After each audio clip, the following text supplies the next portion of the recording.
Hi, I'm Gary Amoroso, Executive Director of the Minnesota Association of School Administrators.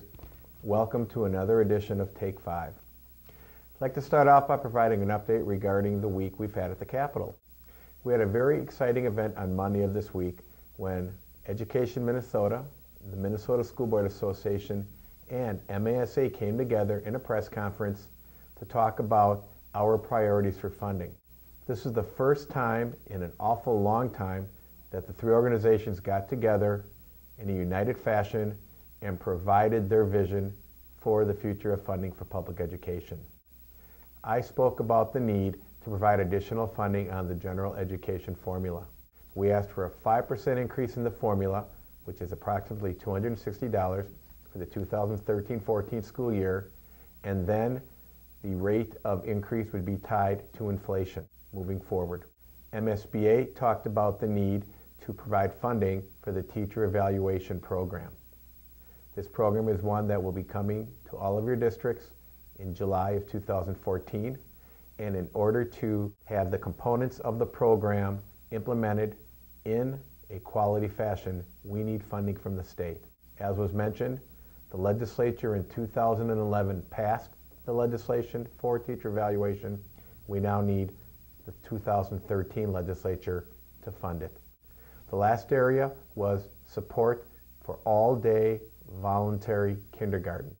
We believe that each district has the right to decide if they want all-day kindergarten, and if they choose to have it, we believe it should be fully funded by the state of Minnesota. All three of these items are very high in the priority list within our platform, and we were very pleased to stand shoulder to shoulder with Ed Minnesota and the Minnesota School Board Association on these funding topics. I want to share some thoughts about a few bills that we've been hearing over the course of the last few days. The first bill, House File 416, is in reference to tying the general education basic formula to inflation. That bill has made its way through the House Ed Finance Committee and has been laid over for possible inclusion in the omnibus bill. We heard two bills in the House, and there were two bills heard in the Senate today on equalization. I know this is an important topic for many of our members. The bills were both laid over for possible inclusion in the omnibus bill, and these bills would provide for a more equitable way for tax impact to be made on our citizens. It shouldn't matter if a child lives in greater Minnesota, in the metro, southeast, northwest. We should have a system that provides an opportunity for all districts to talk to their taxpayers about funding in a way that is more equal than it is today. Hopefully, these bills that I've just referenced will make it into the omnibus bill and provide great assistance to our school districts moving forward. Tomorrow I'll be testifying on House File 105.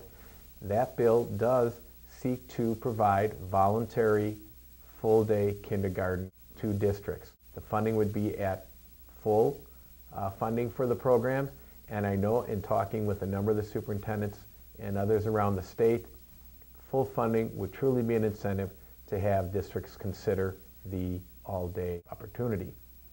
It's also noted that it needs to be voluntary because some of you have also told me that while it may be a great thing to do on behalf of children, you don't have the space right now. And so we want it to be voluntary in order to provide you with the option to make the decision. Lastly, I want to mention our spring conference is coming. Registrations are coming in. Let's keep those registrations coming in. The conference will be held on Thursday and Friday, March 14th and 15th at the Minneapolis Marriott Northwest, the old Northland Inn, and we look forward to having you there. Please go to our website, fill out the registration, and be part of this very exciting practice, which will continue to focus on innovation. As always, contact me if I can be of service, 651-319-1211. Thank you.